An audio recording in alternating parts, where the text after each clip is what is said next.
le mouvement rectiligne uniformément accéléré sur un plan incliné. Vous trouverez la théorie dans le cahier aux pages 66 et 67. Étudions une personne qui descend une piste de ski en downhill.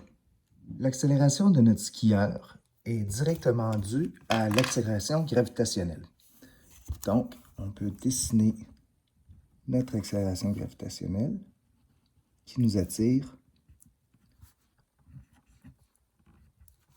vers le sol.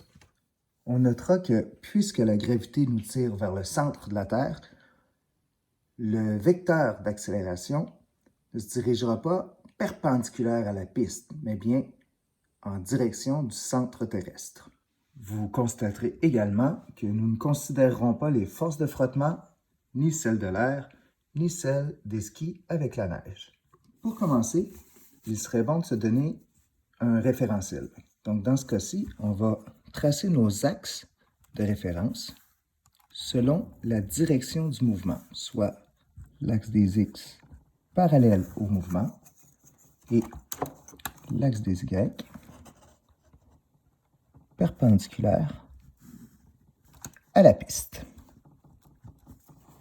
Dans cet exercice, ce qui fait descendre notre skieur, c'est la composante en X de l'accélération gravitationnelle. Donc, ce qu'on a besoin, c'est la mesure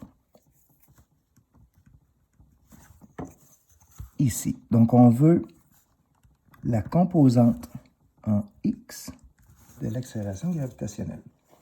On peut trouver que l'angle entre la pente et l'accélération gravitationnelle, c'est 90 moins θ.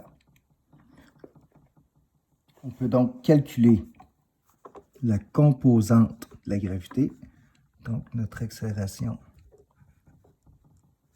en X étant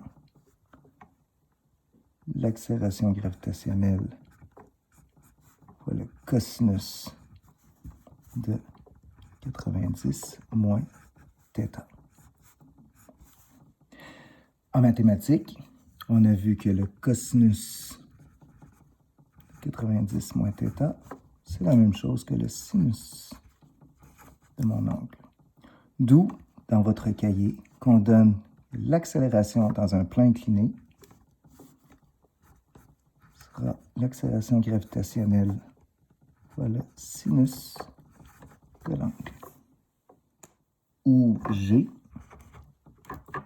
vaut moins 9,8 mètres par seconde carré, ce qui fait que la norme de G nous donnera 9,8 mètres par seconde au carré. Cette équation, pour trouver l'accélération dans un plan incliné, est uniquement bonne dans le cas où seule la gravité attire notre mobile, dans ce cas-ci, un skieur.